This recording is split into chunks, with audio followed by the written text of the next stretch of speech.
Camerounais constitue une seule et même nation, engagée dans le même destin et affirme sa volonté inébranlable de construire la patrie camerounaise sur la base de l'idéal de fraternité, de justice et de progrès. Ça veut tout dire.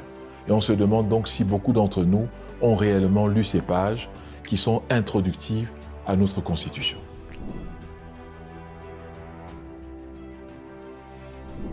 C'est important de le comprendre parce que les erreurs que nous pouvons commettre aujourd'hui peuvent nous paraître banales, simples et sans impact. En réalité, des études de sciences politiques montrent bien que quand un conflit commence, en Afrique en général, il faut compter 30 années, 3 décennies pour arriver à la fin de celui-ci.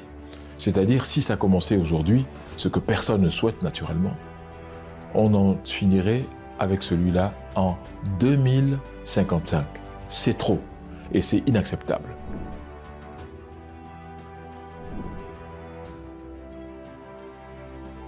C'est la raison pour laquelle il faut voir que la diversité du Cameroun, l'hétérogénéité de sa culture, doit être vue sous forme de sa complémentarité comme quelque chose de très positif et non quelque chose qu'il faut craindre ou bien qu'il faut éliminer, loin s'en faut.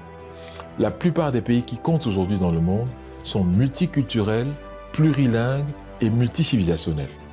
Et c'est le cas du Cameroun. Donc nous avons plutôt tous les atouts pour pouvoir être un pays important dans ce monde pluridimensionnel d'aujourd'hui. Et c'est la raison pour laquelle j'invite les uns et les autres à lire également le contenu de ce qu'il y a dans le Conseil constitutionnel. De quoi s'agit-il? Et ceci se retrouve dans la Constitution que j'ai mentionnée tout à l'heure, de l'article 42 à l'article 58. Vous comprendrez exactement de quoi il s'agit quand on parle du Conseil constitutionnel. Sa définition, sa mission, sa formation et son impact dans la vie du Cameroun.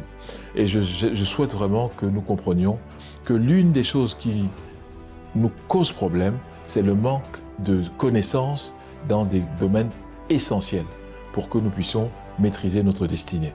Et c'est ce à quoi j'invite les uns et les autres. Je vous remercie pour votre attention.